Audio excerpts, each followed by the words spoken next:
রাদিয়াল্লাহু আনহুর মতো ধনী হতে কোনো সমস্যা আছে? আপত্তি আছে? একটা আমল তার জীবনী থেকে পাওয়া যায়, এটা পড়ে আমার কাছে এত নিজেকে এত ছোট মনে হচ্ছে, কাশ যদি এই আমলটা আমি করতে পারতাম। বলে দিব?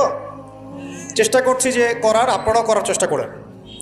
উসমান রাদিয়াল্লাহু আনহু ধনী ছিলেন কিনা, তো নবীর কাছে গিয়ে বলছেন যে আমার ধন সম্পদ খুব বেশি বাড়ছে, ইয়া রাসূলুল্লাহ আপনি সম্পদ একটু কমানোর দোয়া করেন তো আমার জন্য। চিন্তা করা যায় মানুষ এমন দোয়া কেউ করবে এই যুগে? আচ্ছা, নবী সাল্লাল্লাহু আলাইহি ওয়াসাল্লাম বললেন তুমি উটের পিঠে, গাধার পিঠে খাওয়া দাওয়া করো, ঠিক আছে, খাওয়া দাওয়া করো।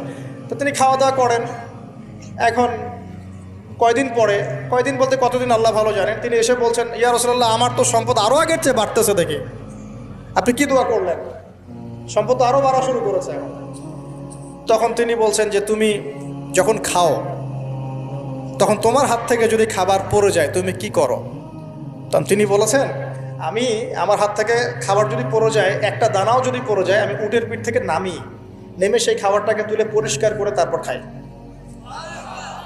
উসমান রাদিয়াল্লাহু আনহু এত ধনী মানুষ, তিনি প্রতিবেলায় 100 মানুষকে খাওয়াতে পারেন, কোনো সমস্যা নেই।